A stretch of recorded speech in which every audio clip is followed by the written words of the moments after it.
नमस्कार. लीड महाराष्ट्र या बातमीपत्रात आपले स्वागत आहे. 1 ऑगस्टपासून इस्लामपूर शहरामध्ये अण्णाभाऊ साठे यांच्या पुतळा उभारणीसाठी मातंग समाजाच्या वतीने वेगवेगळ्या माध्यमातून आंदोलन सुरू आहे. या आंदोलनाची दखल आमदार जयंत पाटलांनी घेत आंदोलकांची भेट घेऊन अण्णाभाऊ साठे यांचा पुतळा प्रश्न सोडवला आहे. तर जयंत पाटील हे गेल्या 40 वर्षे झाली आमदार आहेत. त्यांना ही सुबुद्धी का सुचली नाही? जन्मगावी वाटेगाव येथे अण्णाभाऊ साठे यांचे स्मारक उभा राहू शकले नाही, हे जयंत पाटील यांचे कुचकामी राजकारण आहे, असा आरोप आंबेडकरी समाजाचे नेते डॉक्टर महेश कुमार कांबळे यांनी केला आहे. खरंच जयंत पाटील साहेब तुम्हाला मानायला पाहिजे. तुमच्यासारखा स्वार्थी आणि सरड्यासारखा रंग बदलणारा राजकारणी मी महाराष्ट्रात दुसरा कोणी पाहिला नाही.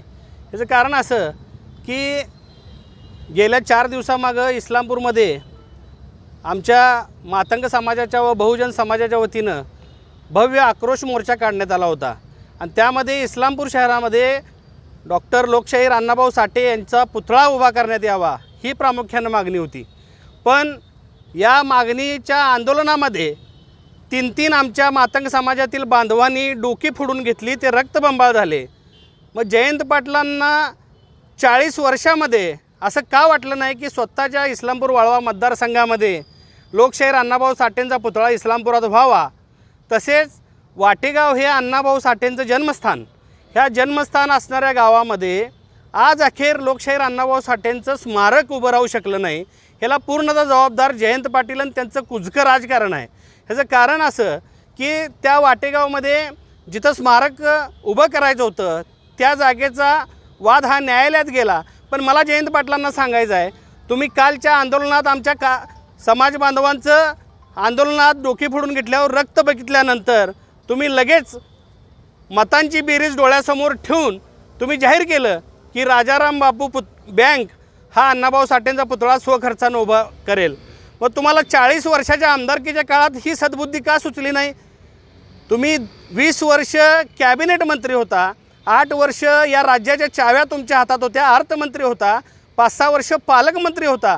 तेव्हा तुम्हाला का वाटलं नाही हो की लोकशाहीर अण्णाभाऊ साठेंचं स्मारक हे वाटेगावमध्ये उभं करण्यासाठी राजाराम बापू बँकेच्या वतीनं 1-2 एकर जमीन आम्ही बँकेच्या वतीनं विकत घेऊन या स्मारकासाठी आम्ही देतो, अशी भावना तुमची का झाली नाही? ह्याचं कारण असं आहे की जयंत पाटलांचं राजकारणच कुजकं आहे आणि यांच्या डोक्यामध्ये शिव, शाहू, फुले, आंबेडकरी, अण्णाभाऊ साठेंचा विचार फक्त मतासाठी मांडण्याची सवय आहे यांची.